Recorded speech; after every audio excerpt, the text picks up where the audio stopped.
Komnas Perempuan merespons pernyataan Menteri Kebudayaan Fadlizon yang menyangkal kasus pemerkosaan tahun 1998. Komisioner Komnas Perempuan Yuni Asrianti bilang kebenaran peristiwa perkosaan massal tahun 1998 tak perlu diperdebatkan lagi.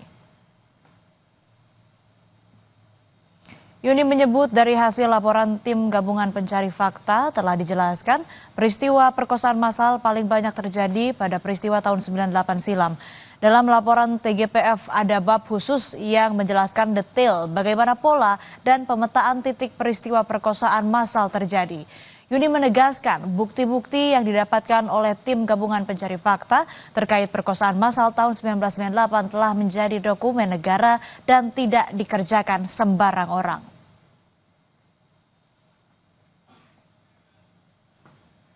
Ya, Komnas Perempuan tentu saja menyayangkan ya dan sangat prihatin atas statement yang disampaikan oleh Menteri Kebudayaan Republik Indonesia Fadlizon yang menyangkal peristiwa perkosaan pada tragedi Mei 1998. Saya kira soal adanya perkosaan pada saat tragedi Mei 98 sudah tidak bisa diperdebatkan lagi ya, karena di dalam laporan dari tim gabungan pencari fakta sudah dijelaskan dengan sangat clear, bahkan ada bagian bab yang secara khusus yang menyampaikan bahwa kekerasan seksual itu ada, perkosaan itu adalah termasuk kekerasan seksual yang paling banyak ditemukan oleh tim gabungan pencari fakta, dan bahkan perkosaannya bukan perkosaan biasa, tapi ini ada perkosaan massal.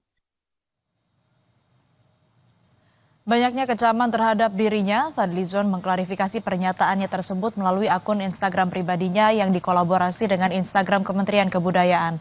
Dalam pernyataannya, Fadlizon menyampaikan apresiasi terhadap publik yang peduli akan sejarah termasuk era transisi reformasi pada Mei 1998.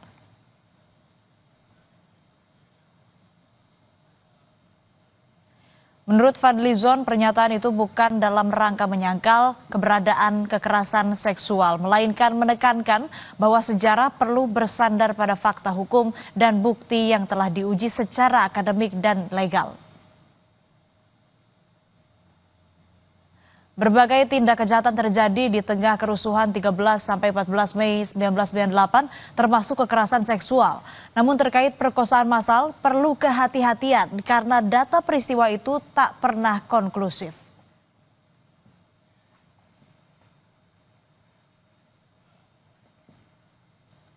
Beralih ke sorotan lain, saudara, polisi masih memburu penembak warga negara Australia di Badung, Bali. Salah satunya mengantisipasi terduga pelaku kabur melalui bandara. Polisi telah bekerja sama dengan pihak imigrasi untuk memperketat pintu keluar Bali seperti bandara dan juga pelabuhan. Dari hasil penyelidikan, polisi menduga pelaku berjumlah 2 orang yang terindikasi warga negara asing. Ke arah itu yang kita untuk telusuri, untuk mengejar pelaku. Makanya Polda Bali beserta tim, termasuk bandara, Polres yang mempunyai pintu keluar masuk Bali, ini kita atensi. Supaya kemudian betul-betul mewaspadai atau menelusuri jangan sampai ada pelaku yang kemudian keluar ke wilayah Bali. Sebuah mobil yang mencoba menerobos banjir bandang di Meksiko hanyut terseret banjir. Informasinya usai jeda, tetap di Berita Utama.